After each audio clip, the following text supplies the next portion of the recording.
Good evening, and welcome to another illicit version of Diatribes from the voice of Doom.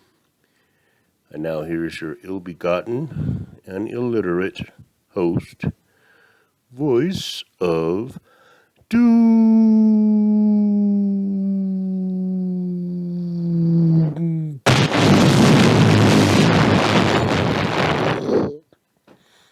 Hello. I don't know why I'm even doing this, but it's Monday. It's not actually evening yet, it's afternoon. But be that as it may, it's a howling day. The wind is gusting, and it's not a fair wind, it's an ill wind. So I have my feelings of trepidation, and usually by the time I start watching the news, around 9 a.m. Pacific Standard, I'm pretty riled up after a while because all the major touts and wags are back to work on Monday, and they start railing about what's happened in the last few days or what's happened in the last few hours. There's all kinds of crap. I guess the Ukraine is bombing Russia proper now, so we'll see what becomes of that. I'm of mixed mind. I don't like tit for tat, but it seems to me that if the Ukrainians responded in kind and just randomly bombed whoever in Russia, maybe the Russian people might take a second look on what's going on, but we'll see. I have no dog in that fight. I'm going to talk about more of this freedom of speech thing and information and disinformation because although I've been talking about it for 3 episodes now or so, actually more, it's an important subject and it's the crux of everything. Without the free speech, you can't have my brilliance, can you? If I'm not allowed to say it, you wouldn't be able to see my genius. But I wanted to read something because, like I said, I don't know if I posted the part about me reading Catcher in the Rye finally, and that I wanted to get more classic novels on my shelf and actually read many of them, because even though I think I might have read certain books, I don't remember. So I started reading To Kill a Mockingbird again. I don't think I ever read it, because I know the story because it's very famous, but I just don't remember reading it. And when I did read it, I realized how fortuitous it was that I picked this up at a used bookstore for 50 cents. I was reading chapter 2, and this Girl Scout is the narrator of the book, and she is in first grade when the book starts. And it's her first day at school. Now, she's a precocious little kid. She's the daughter of a lawyer, and they're backwoods, country, deep South, Depression era family. So they're getting by, but most people aren't. But I was reading it, and it's like, well, that's interesting. Now listen to this. It's going to be a couple pages, but I think you might find this interesting. This scout girl is talking about her first day at school. So the teacher, Miss Caroline, began by reading us a story about cats. The cats had long conversations with one another. They wore cunning little clothes and lived in a warm house beneath a kitchen stove. By the time Mrs. Cat called the drugstore for an order of chocolate malted mice, the class was wriggling like a bucket full of catawba worms.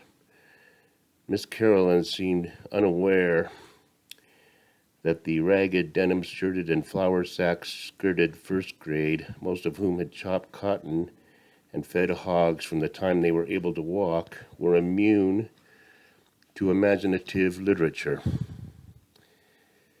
Miss Caroline came to the end of the story and said, "Oh my, wasn't that nice?" Then she went to the blackboard and printed the alphabet in enormous square capitals. Turned to the class and asked, "Does anybody know what these are?" Everybody did, because most of the first grade had failed it last year.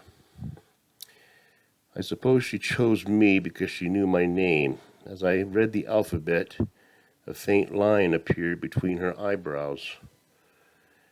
And after making me read most of my first reader and the stock market quotations from the mobile register aloud, she discovered that I was literate and looked at me with more than faint distaste. Miss Caroline told me to tell my father not to teach me anymore. It would interfere with my reading. "Teach me," I said in surprise. "He hasn't taught me anything, Miss Caroline. Atticus ain't got time to teach me anything," I added when Miss Caroline smiled and shook her head. "Why, he's so tired at night he just sits in the living room and reads." "Well, if he didn't teach you, who did?" Miss Caroline asked good-naturedly. "Somebody did. You weren't born reading the mobile register." "Jem says I was. He read in a book where I was a bullfinch instead of a finch. Jem says my name's really Jean Louise Bullfinch, that I got swapped when I was born, that I'm really a—" Miss Caroline apparently thought I was lying. "Let's not let our imaginations run away with us, dear," she said. "Now you tell your father not to teach you any more. It's best to begin reading with a fresh mind. You tell him I'll take over from here and try to undo the damage." "Ma'am, your father does not know how to teach. You can have a seat now." I mumbled that I was sorry and retired, meditating upon my crime. It goes on. When the teacher is teaching the kids how to read cat and the and rat, Scout decides to write a letter to her friend Dill. Miss Caroline caught me writing and told me to tell my father to stop teaching me. Besides, she said, we don't write in the first grade, we print. You won't learn to write until you're in the third grade. So, 1960. That's when that was printed. So, all that is nothing new. It's just interesting. If you look back in history and in literature, nothing is new. You know, the Board of Education trying to, usurp the parents' rights, even as far as getting a head start in things. My parents didn't teach me how to read, but when I learned fast. I just want to throw that in as kind of a parenthetical example of how in my lifetime nothing's changed. Now, I want to be accurate because I hate it when somebody comes up with a piece of legislation and they say, well, we want to prevent certain people from learning about sex too early because we think that 5 and 6 years old might be a tad too young to talk about those things. And so the idiots rename it the Don't Say Gay Act. And then that's what it's called. That's the Don't Say Gay Act. They turn it into something that it's a homophobic, totally uncivil rights act. So I was guilty of the same thing because I said that they had called this the Ministry of Truth. But of course it came from 1984, this new Disinformation Bureau. It is actually called the Disinformation Governance Board. So I don't want to be like them and rename it the Ministry of Truth. So I feel better about that. And I was watching a little redhead girl, and she's talking about this new thing they want to do. It's something about the Bipartisan Innovation Act, and that means billions and billions more dollars to build the infrastructure that America should have had a long time ago. And it's bipartisan, so of course everybody supports it, so we can look forward to that. But I wanted to get back into this Mayuckus business because I was railing about the hearings system, but it occurred to me that I could tell you how we could do it a lot better. And it would be way more interesting, too. First of all, you don't give all these idiots 5 minutes to talk before they start asking questions. If they want to talk, you'd give them 5 minutes afterwards. Otherwise, it just sounds like they've already reached their conclusions. And they start railing right away. Now, what you do, say you have myuckus coming in 3 days. So you have it scheduled. So all these senators, or whatever the hell they are, write their questions down ahead of time, and we say, this is your homework, myuckus. Here's the questions we're going to be asking you, so you better damn well have answers. And then when myuckus gets there, you don't have to waste your time pontificating or spending all your 5 minutes asking one question. And then when the guy starts talking, it's like, well, your time's up. So that's the answer, is you give the guy questions ahead of time. Now, if I was somebody who wanted to get to the bottom of things, I would say, we want to have a list of the names of the 42 terrorists that were found at the border, and we also, next to each of their names, we want to know where they are right this minute. So you will have that on paper. So when I ask you, you'll know the answer. And then you'll see squirming, because myuckus said, I don't know where they are.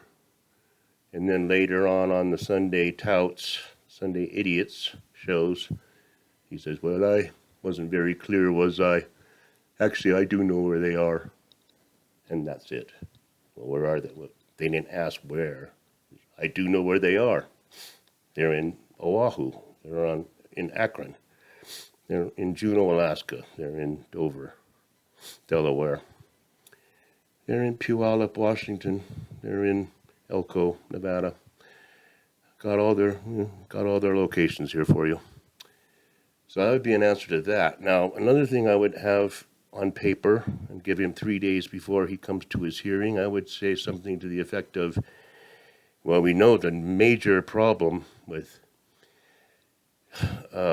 U.S. security is domestic terrorism. So would you be so kind as to make a list of all the domestic terrorist organizations or individuals that you have on your radar right now and give us the disposition of that? And would you also include any eco-terrorist or environmentally activated groups which may be under suspicion for causing any terrorist acts? So you will have that on paper, so when you get here, please don't say the dog ate your homework. Don't say Petri dish ate your homework. So there's my answer to that. I think I put that whole thing to bed. As far as misinformation and disinformation goes, truth is in the eye of the beholder, isn't it? So let's just let it all hang out. And I'll go on to a different subject next time. I don't think this one was that good, but I wanted you to hear that from To Kill a Mockingbird by Harper Lee, written in 1960. The educators were trying to usurp the parents even back then. And this is written 1930s, so it's not like just because it was written in 1960, it was during the Depression that the story takes place. So the Dewey Decimal, the Dewey education system was coming into play. They talk about it in the book. So you should read it. It's really good. I know it's going to be a good book. I know why the classics are classics, because they're good. I'll leave it at that. I got things to do today. It's my day off.